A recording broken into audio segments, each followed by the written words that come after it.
దొంగలు మస్తు హుషారైండ్రుల్లా. పోయినమా డ్యూటీకి ఎక్కినమా పర్తలు పడ్డాయా అలక ఉండాలి జప్పునైపోవాలి. మాత్రం గోడలు దుంకుడు తాళాలు వల్ల కొట్టుడు ఏం దొరకకుంటే బాధపడుకుంటే వెనకకు మర్రుడు. గిదంతా పాత జమానా. ఏడ సూటు పెడితే జేబు నిండుతుందో ముందే చూసుకుంటున్నారు. ఒక్క దెబ్బకు 2 పిట్టలు అన్నట్టు ఒక్క పారే డబుల్ ఫాయిదా చేసుకుంటున్నారు మళ్ళా. మీదికెళ్ళి సందు చేసుకొని చిన్నగా లోపలికి దిగిండు. పైలవాన్ను కీసలు కింద పడగల మీది ఇంకోడున్నట్టుండు కదా. చేతికి ఫోన్ ఇస్తే లైట్ ఆన్ చేసి పుణుకులాడుతుండు. ఏలిముద్రలు అంటొద్దని గ్లౌజులు వేసుకుండు గాని సీక్రెట్ కెమెరాలో ముఖం కనబడుతుందన్న ముచ్చట మరిసినట్టుండు. అటు ఇటు పుణుకులాడి క్యాష్ కౌంటర్ కాడికి వచ్చిండు. ఓ 2 కట్టలు దొరికినాయి. లోపటంతా చిల్లర ఉన్నట్టుంది.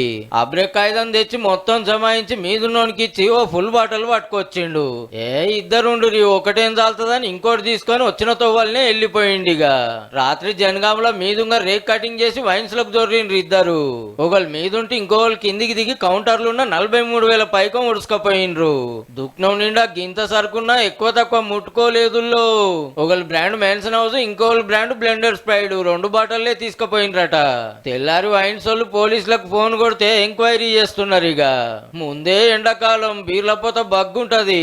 రేట్లు పెరిగినాయని దూప తీర్చుకుంటానికి ఆలుసుత పంతనం చూపించగల జర సెక్యూరిటీ గట్టిగా పెట్టుకోర్రే అన్నలు.